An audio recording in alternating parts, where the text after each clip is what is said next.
to experience the world and its scenery. Ugh. How did I end up in this predicament? I can't really go back on my word. Hijikata kept himself a few paces ahead of me deliberately, and his foul mood made me nervous. His cold demeanor caused me to question whether or not I'd belong here, if this was my place. It was difficult to turn these questions to and fro in my head, but I was trying to keep up with him.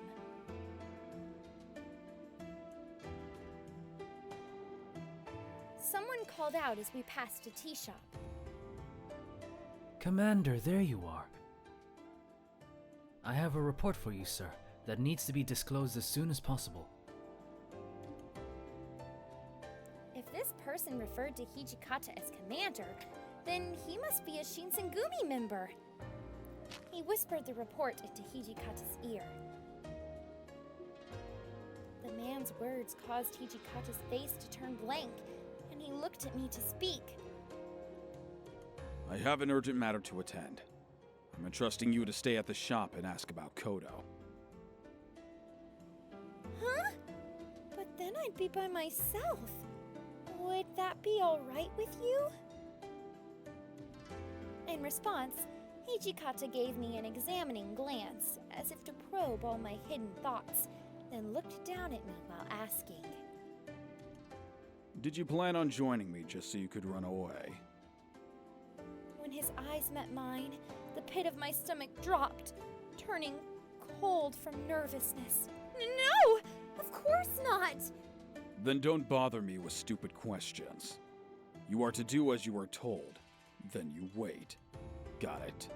Okay, understood. I wasn't sure what Hijikata's intentions were by leaving me behind, but it was probably smarter to do as Hijikata said, so I asked the person at the shop about my father.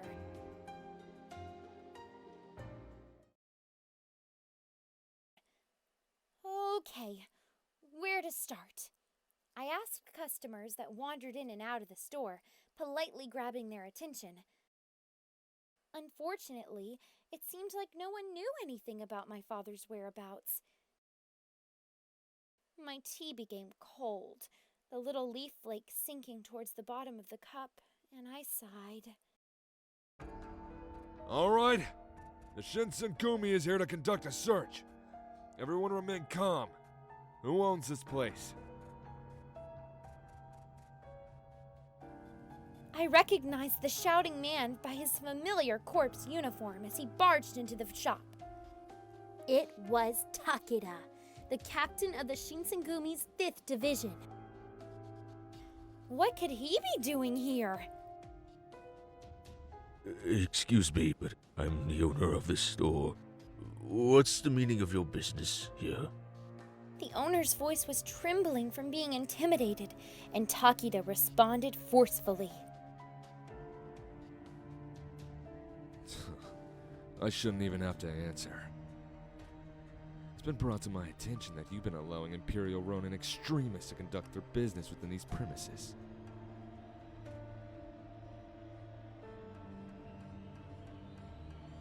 What exactly are you plotting? If you don't give me an honest answer, I will be forced to take you into headquarters where you'll be questioned. Please don't be absurd. I would never do anything of the sort, or let such people in or out of my store. Oh, so you're calling the Shinsengumi a bunch of liars then, are you? No, I'm not saying that. Sweat poured down the owner's face, and he shook with fear. Takeda glanced around the store with a stickly glare. I quickly ducked behind a shelf so he wouldn't notice me. I managed to avoid detection as he scanned the store. Then, Takeda approached the owner again.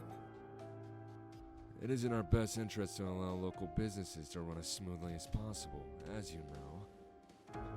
So, depending on how well you cooperate, perhaps I can make all this disappear. You're implying... I'm merely suggesting that it would be in your interest to share some of your goodwill. As I peeked to get a closer view at their conversation, I could see the owner gulp. Although Takeda was not being explicit, it was definitely clear he was soliciting a bribe from the shop owner. There's no way I could afford that, sir. I mean, there's nothing suspicious going on here. What's this? You're refusing to help the Shinsugumi, protectors of the Kyoto safety? No, I would never do such a thing. Ah, you must be a Ronin sympathizer. I'm gonna take you back to the headquarters and make you spill your guts. No! Oh no! I was sick to my stomach hearing him. Just when I was about to speak out, someone placed their hand on my shoulder.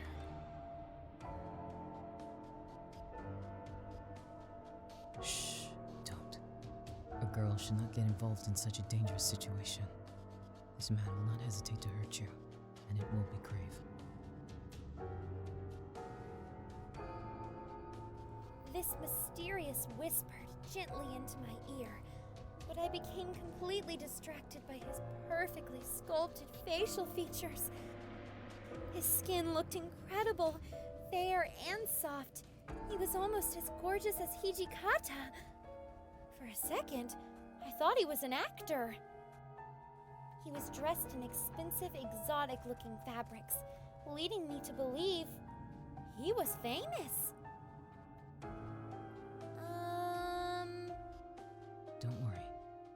Just leave this to me. The softness of his voice enveloped me in a great calm, and I sat back down to let him proceed. But I'd hoped he'd be okay. Takeda was massive, and his short temper seemed like a recipe for disaster if anyone crossed him. Can't imagine dealing with such a violent soul. Excuse me, may I say something? You're with the Shinsengumi, right?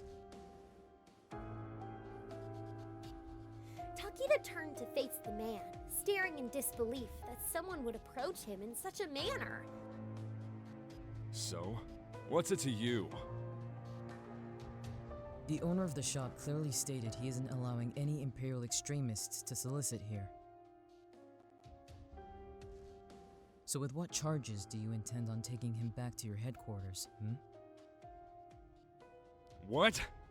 How dare you question me like this? You're one of those Imperial extremists, aren't you?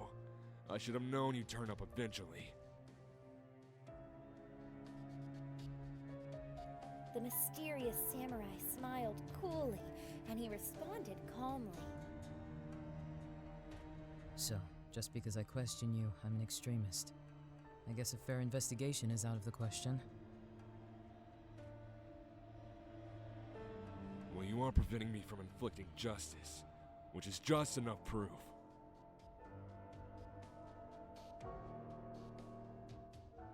Very well then. If things are going to escalate, I wouldn't want to upset the lady here. Would you mind handling our business outside?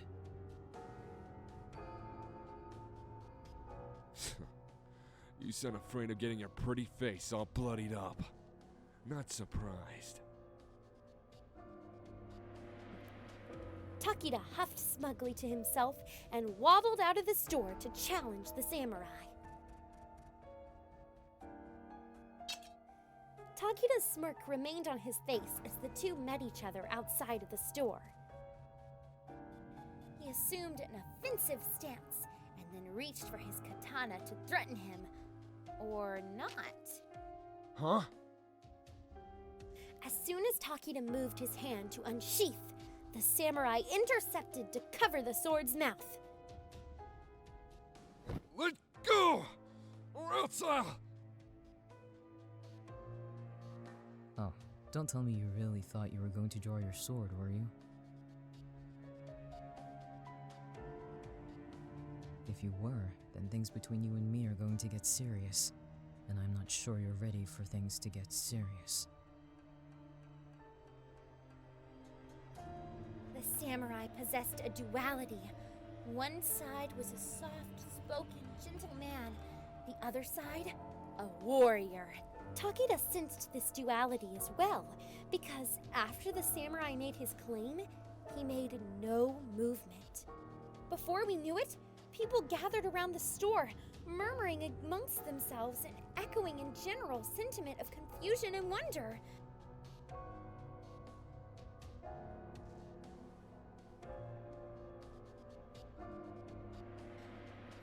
Such murmurs caught my eye as I looked ahead. Seems like we're drawing some attention. Do you still plan on drawing your sword? The samurai seemed to already know the answer.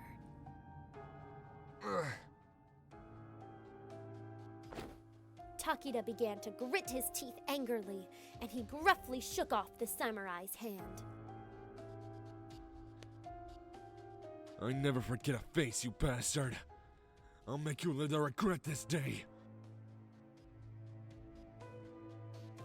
His face was flushed red, and he swiftly exited and disappeared from the store.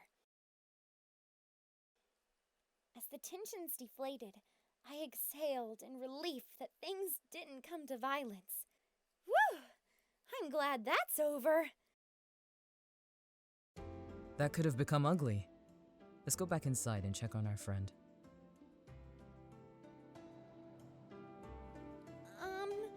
Were you okay? Yes, that was nothing. I'm so glad. Why were you willing to risk your life against that man? You didn't have to stop me back there. The samurai slightly paused, then answered timidly. You reminded me of someone from my past.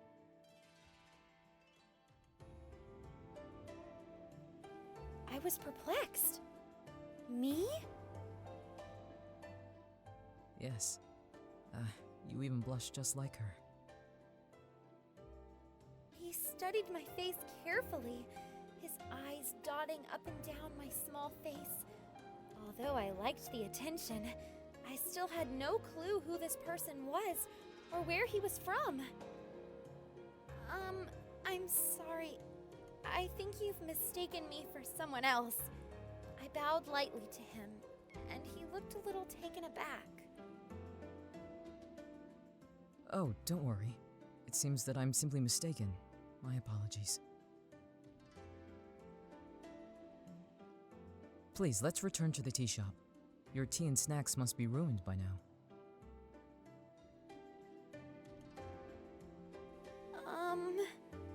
The samurai's kind demeanor was nearly impossible to resist, drawing me to return to the store as if I'd caught the scent of the city's sweetest bun.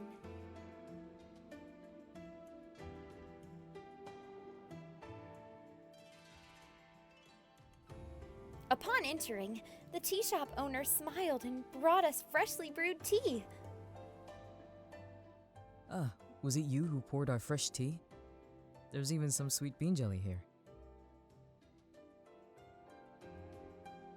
Sitting beside our tea was a neatly arranged platter of sweet bean jelly. Yes, thank you so much for helping me. You saved me. Oh, please. I didn't do anything to deserve such kindness. Thank you so much, though. I love sweets.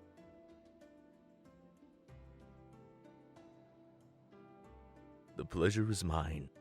Don't be shy. Have as much as you would like. Take your time. The owner seemed to bow after every sentence, and then returned to tend his counter.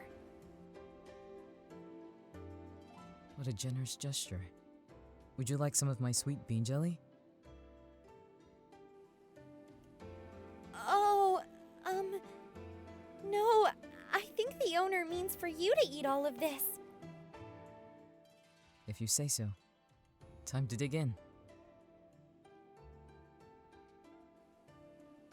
He cut the sweet bean jelly into elegantly sliced halves, and he expressed delight after each bite. In my experience so far, Samurai didn't ever seem to smile often, but every time he took a bite, he grinned like a child, smiling as if he was the happiest person alive. It wouldn't be too much of a stretch, maybe, to guess that he and I were close in age. As this thought came to mind, I could still hear customers murmuring, whispering amongst themselves and to each other. Did that samurai just scare away the Mibu wolf? Looks like it. Maybe there are some good samurai after all, huh? He can't be a samurai, he's too handsome. He's got some quick hands, though.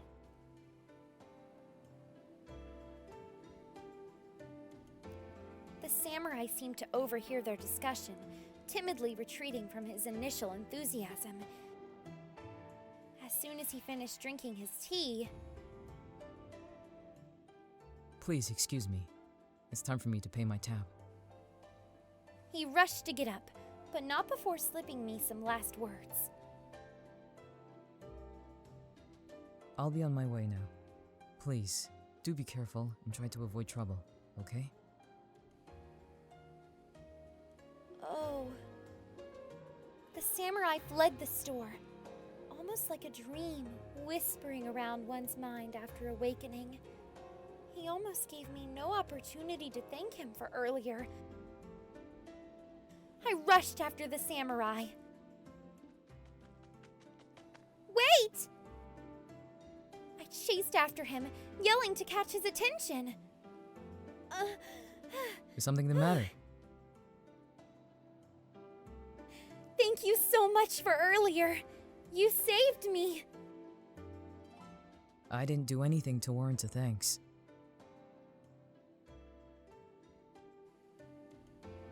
He turned away from me, stopping to gaze at the clouds swirling above us.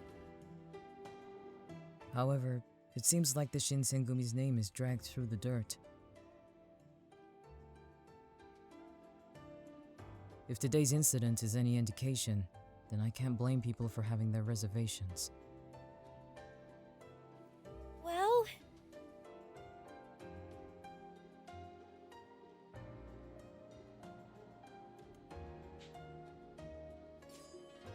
It's not as if I know the men of the Shinsengumi better than anyone else. I don't think all of the Shinsengumi men would ever behave like that other man did. He was just plain cruel. I'm sure you understand better than anyone, but out of all the warriors in the city, there are bound to be the rotten eggs in the bunch. I know. I don't think that man represents the Shinsengumi at all.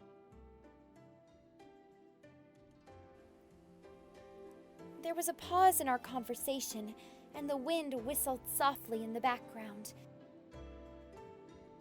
The samurai didn't break his concentration, staring intently at my face. His eyes seemed to be searching for something, perhaps a faint glimmer of a long-lost memory.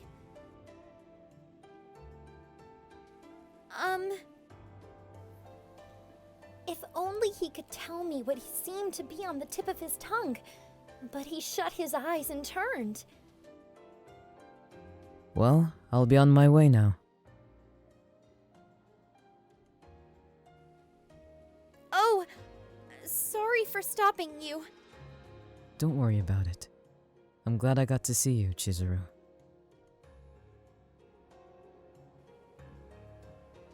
Huh? How did he know my name? Who was this man? The samurai turned his back to me and departed. He wasn't familiar to me. Was I to him? I didn't have much time to consider what any of this meant because Hijikata returned shortly after. Did I make you wait for long? How was it? Did you obtain any information on Kodo? Hijikata... I quietly shook my head in response. I see. Well, it's not like the people around here are willing to talk easily. Don't think much of it.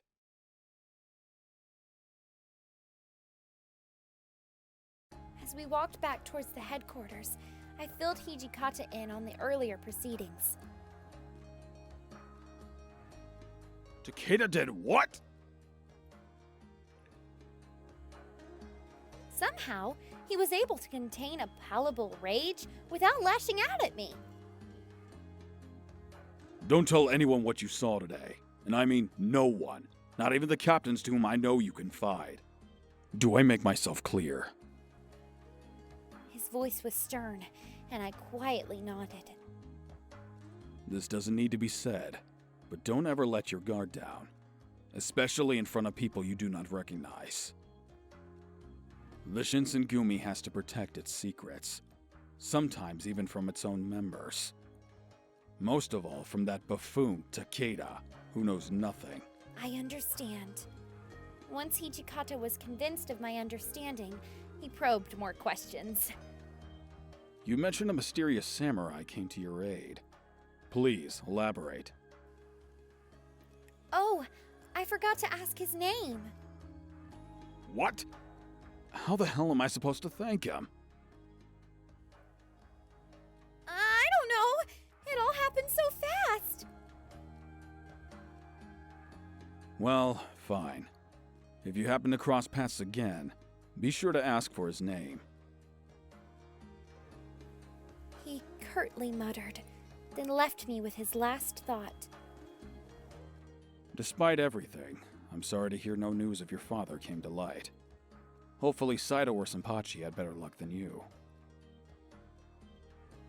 Yes, hopefully. Yes. I'd forgotten that I'd accomplished nothing I wanted to today. We rushed back to the base. Once back at the headquarters, we discovered the sighting of my father at Terada Inn was false, crushing the sliver of happiness I held on to.